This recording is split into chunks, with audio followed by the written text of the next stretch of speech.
brought to you by Kuku FM. Download the app now. आज की कहानी में रहस्य है तो विडंबना भी है, क्योंकि इसमें जिक्र आतंकवाद के साथ साथ मानवाधिकार का भी है। इस कहानी की शुरुआत 2 दशक पहले हो चुकी थी, लेकिन इसका अंत कब होगा किसी को मालूम नहीं। एपिसोड दर एपिसोड नई परतें खुलती हैं और सिरा आगे बढ़ जाता है। हालिया एपिसोड अमेरिका में 15 जनवरी को दिखा। एक ब्रिटिश नागरिक टेक्सास में सिनेगॉग में घुसा और अंदर मौजूद 4 लोगों को उसने बंधक बना लिया। सिनेगॉग को आसान भाषा में अगर आपको बताएं तो यहूदी मंदिर भी कह सकते हैं।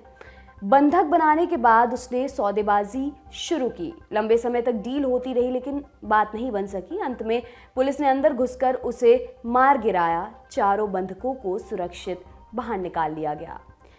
होने को तो कहानी यहीं पर खत्म हो जानी थी, लेकिन इसमें कई पेच बाकी थे। मसलन ब्रिटिश व्यक्ति ने सौदेबाजी के दौरान एक ऐसी मांग रखी थी जिस पर इससे पहले तक इस्लामिक स्टेट का एक अधिकार था। मांग क्या थी? पेशे से वैज्ञानिक और फिलहाल जेल में बंद आफिया सिद्दीकी की रिहाई। आफिया सिद्दीकी पाकिस्तान में पैदा हुई, अमेरिका में पढ़ाई की, वैज्ञानिक बनी और फिर एक दिन अचानक गायब हो गई। वो कहाँ गई? इसके बारे में आज तक किसी को पता नहीं चला है। बस कयास लगाए और दावे किए जाते हैं। पहली बार गायब होने के बाद 5 बरस बाद वो फिर दिखी अफगानिस्तान के एक सुदूर पुलिस थाने में। कुछ अमेरिकी अधिकारी उससे मिलने आए, फिर वहां तांडव मचा। रहस्यमयी परिस्थितियों में उसने थाने के अंदर गोलियां चलाईं और उसमें खुद ही घायल हो गई। इसके बाद आफिया को उठाकर अमेरिका लाया गया। उसके ऊपर मुकदमा चला, फिर 86 बरस की सजा मिली। वो फिलहाल अमेरिका की जेल में बंद है। इस्लामिक स्टेट पहले भी 2 मौकों पर उसे छुड़ाने की मांग रख चुका है, लेकिन अमेरिका ने बात नहीं मानी।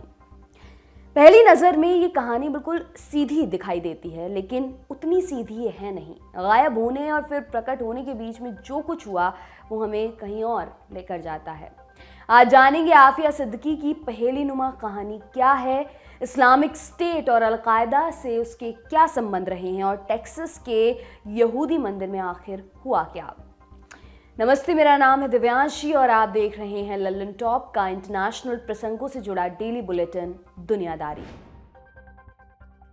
आगे बढ़ने से पहले एक जरूरी सूचना। दुनियादारी के इस एपिसोड के पार्टनर हैं कुकू एफएम। यहाँ आपको देश, दुनिया, साहित्य, समाज, दर्शन, विज्ञान समेत कई विधाओं में ऑडियो बुक्स का खजाना मिलता है। ऑडियो बुक्स माने बोलने वाली किताबें, जिन्हें आप दूसरे काम करते हुए भी सुन सकते हैं। लल्लन टॉप का दोस्त होने के नाते आपके लिए खास ऑफर भी है। प्रीमियम सब्सक्रिप्शन पर 50% की छूट पहले 250 यूजर्स के लिए। ऑफर का लाभ कैसे मिलेगा? बस सब्सक्रिप्शन लेते समय LT50 का कोड डालना होगा। सुनते रहिए, गुनते रहिए, और जानकारी चाहिए तो डिस्क्रिप्शन में दिए लिंक पर पहुंच जाइए। हम चलते हैं अपने शो की तरफ। सबसे पहले बैकग्राउंड समझते हैं। साल 2003 मार्च का महीना। कराची में 31 साल की महिला अपने 3 बच्चों को लेकर एक टैक्सी में बैठती है। उसे एयरपोर्ट जाना था, लेकिन वो महिला ना तो एयरपोर्ट पहुंचती है और ना ही वापस घर लौटती है। वो आफिया सिद्दीकी थी। कराची एयरपोर्ट के बीच से वो गायब हो गई। उसके घर वालों को कुछ पता नहीं था।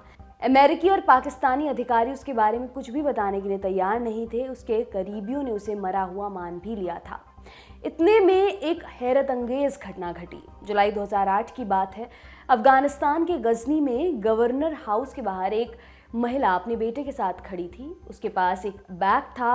वहां मौजूद सुरक्षा अधिकारियों ने उससे पूछताछ की। जैसा कि दावा किया जाता है, महिला स्थानीय बोली नहीं बोल पा रही थी। इससे वहां शक पैदा हुआ। पुलिस ने उसके बैग की तलाशी ली। तलाशी में 1 लीटर साइनाइड, अमेरिका की कई ऐतिहासिक इमारतों के नक्शे, बम बनाने के नुस्खे समेत कई आपत्तिजनक चीजें मिली। वो आफिया सिद्दीकी थी। अफगान पुलिस ने उसे हिरासत में रखा। उस दौर में अमेरिका अफगानिस्तान में मौजूद था। तालिबान से उसकी लड़ाई की रफ्तार तेज हो रही थी। नाटो सेना और विदेशी दूतावासों पर हमले बढ़ रहे थे। उसे जल्दी से जल्दी स्थिति को बदलना था। इसके लिए वो हर तिकड़म बिड़ाने के लिए तैयार था। आफिया सिद्दीकी की खबर में दम था। सूचना मिलने के 1 दिन बाद 2 FBI एजेंट और 2 अमेरिकी अधिकारी गजनी रवाना हुए। उनके साथ अफगान अनुवादक भी थे। उन्हें आफिया से पूछताछ करनी थी। 9/11 हमले के मास्टरमाइंड खालिद शेख मोहम्मद ने ग्वांतनामो बे में उसका नाम लिया था। आफिया की दूसरी शादी खालिद के भतीजे से हुई थी। इस वजह से भी अमेरिका को आफिया की बेताबी से तलाश थी। जब अमेरिकी अधिकारी गजनी पहुंचे तो उन्हें एक कमरे में ले जाया गया। कमरे के बीचों बीच पीले रंग का एक पर्दा लगा था। अधिकारियों को ये नहीं पता था कि आफिया भी उस कमरे में थी। बेपरवाह होकर उन्होंने अपनी बंदूक नीचे रख दी। इतने में गजब हो गया। पर्दे के पीछे से एक झपट्टा आया। आफिया ने बंदूक उठाई और अंधाधुंध फायरिंग करने लगी। इतने में एक अनुवादक ने उसे पीछे धकेला। इस खींचतान में एक गोली आफिया के पेट में लगी। उसके अलावा और किसी को कोई चोट नहीं आई। आफिया का इलाज करवाया गया, फिर उसे प्राइवेट जेट में बिठाकर अमेरिका ले जाया गया। ये घटना का सरकारी वर्जन है। अमेरिका ये दावा करता है कि उसने 2008 से पहले आफिया को कभी अरेस्ट नहीं किया। इसका दूसरा वर्जन अफगानिस्तान की बगराम जेल में रह चुके कैदी सुनाते हैं। बगराम को अफगानिस्तान का ग्वांतनामो कहा जाता है। अगस्त 2021 में तालिबान के कब्जे के बाद इस जेल को खाली करा दिया गया। बगराम जेल में रह चुके कैदियों ने आफिया के बारे में क्या बताया?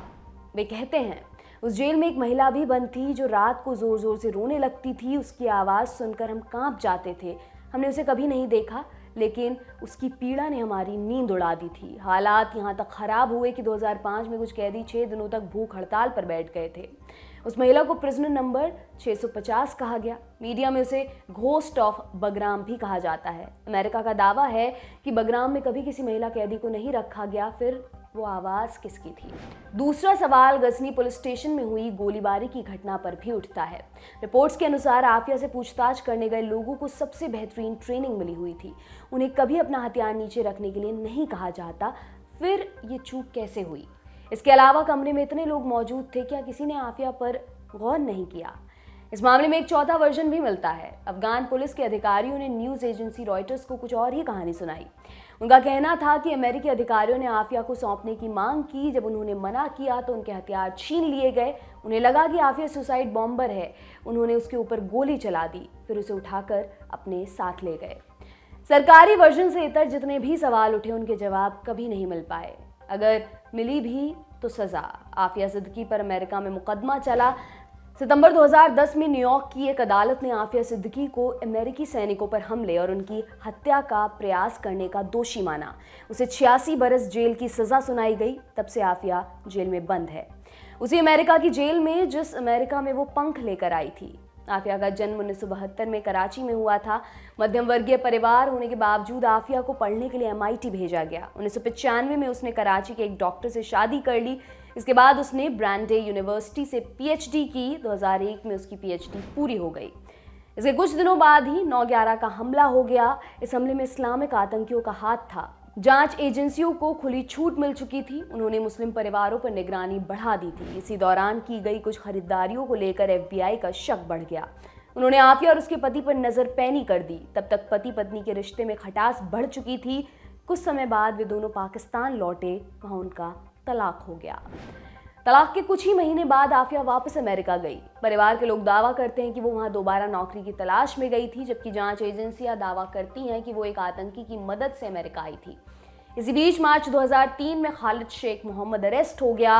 वो लादेन का करीबी था। उसी ने 9/11 हमले की पूरी साजिश रची थी। खालिद ने पूछताछ में आफिया का नाम लिया था। आफिया के खिलाफ वारंट जारी किया गया। इसके कुछ ही दिनों बाद आफिया गायब हो गई। 2004 में FBI ने उसका नाम मोस्ट वांटेड लोगों की लिस्ट में डाल दिया। 2004 में कोर्ट में दिए एक एफिडेविट के मुताबिक FBI ने कहा था कि उन्हें आफिया सिद्दीकी के बारे में कोई जानकारी नहीं है। इतना जरूर लगता है कि वो पाकिस्तान में हो सकती है।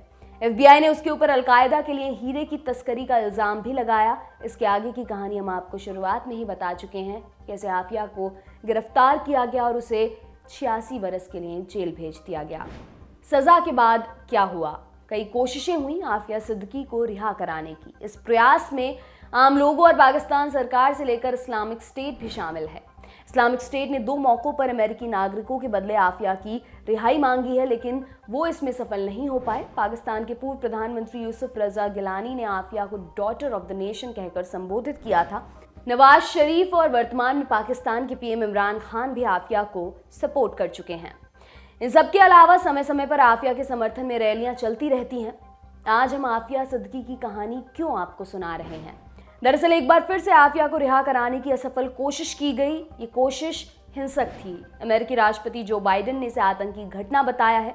15 जनवरी को टेक्सास में मलिक फैजल अकरम नामक ब्रिटिश नागरिक ने एक यहूदी मंदिर में घुसकर 4 लोगों को बंधक बना लिया था। उसने खुद को बेघर बताकर अंदर एंट्री ली थी। अंदर घुसने के बाद उसने अपना असली रंग दिखा दिया।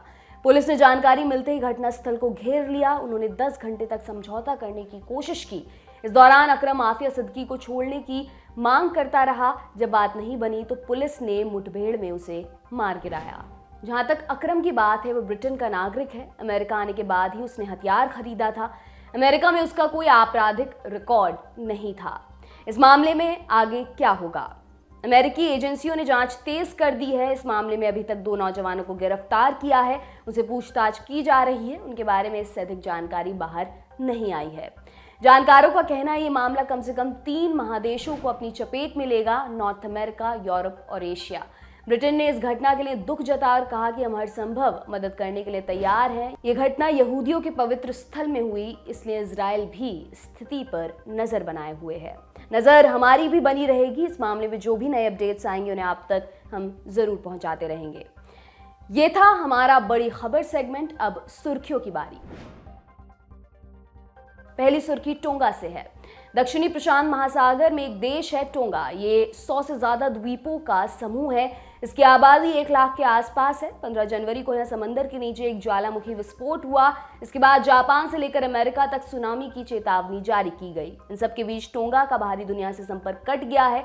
इसे वापस जोड़ने में 2 हफ्तों का वक्त लग सकता है। न्यूजीलैंड ने अपना एक विमान हालात का जायजा लेने के लिए भेजा था, लेकिन आसमान में फैली राख के चलते उसे वापस लौटना पड़ा। 17 जनवरी को न्यूजीलैंड ने टोंगा स्थित अपने उच्चायोग से सैटेलाइट के जरिए संपर्क किया। अभी तक मिली जानकारी के अनुसार किसी के मरने या घायल होने की खबर नहीं है। हालांकि टोंगा में मदद भेजने की तैयारी चल रही है, लेकिन वहां पहुंचने में कब तक कामयाबी मिलेगी ये कहना मुश्किल है। दूसरी सुर्खी कोरोना महामारी के प्रभाव से जुड़ी हुई है। ब्रिटिश चैरिटी ऑक्सफैम ने एक हैरान करने वाली रिपोर्ट पब्लिश की है। मार्च 2020 से अब तक दुनिया के 10 सबसे अमीर लोगों की संपत्ति दोगुनी से अधिक हो गई। इसी दौरान कमाई के चलते रोजाना 21,000 से अधिक लोगों की मृत्यु हुई। ऑक्सफैम ने चेतावनी दी कि आर्थिक असमानता गरीब देशों और गरीब लोगों के खिलाफ अन्याय है। इस रिपोर्ट में एक उदाहरण कोरोना वैक्सीन का भी है। इसमें कहा गया है कि अगर सबको बराबर कोरोना वैक्सीन मिलती तो लाखों जानें बचाई जा सकती थी, लेकिन फार्मा कंपनियों ने उन्हें वो मौका नहीं दिया। वे मुनाफा कमाने के लिए तकनीक पर कुंडली जमा कर बैठे रहे। ऑक्सफैम वर्ल्ड इकोनॉमिक फोरम की सालाना दावोस में होने वाली बैठक से ठीक पहले अपनी रिपोर्ट रिलीज करती है। ओमिक्रॉन के चलते इस बैठक को ऑनलाइन माध्यम पर शिफ्ट कर दिया गया है। आज की तीसरी और अंतिम सुर्खी ऑस्ट्रेलिया से है। वीजा केस हारने के बाद टेनिस स्टार नोवाक जोकोविच को डिपोर्ट कर दिया गया है। ऑस्ट्रेलियन ओपन में हिस्सा लेने आए जोकोविच का वीजा 2 बार रद्द किया गया था। पहली बार में कोर्ट ने उन्हें मोहलत दी थी, लेकिन इमिग्रेशन मिनिस्टर ने दोबारा वीजा कैंसिल कर दिया। इसके बाद फेडरल कोर्ट में अपील की गई। अदालत ने सरकार के फैसले पर मुहर लगा दी। नोवाक जोकोविच ने कोरोना वैक्सीन नहीं लगवाई है। इस साल के ऑस्ट्रेलियन ओपन में हिस्सा लेने के लिए एक अनिवार्य शर्त है। ऑस्ट्रेलिया के कानून के मुताबिक एक बार वीजा रद्द होने पर 3 साल तक की रोक लग जाती है।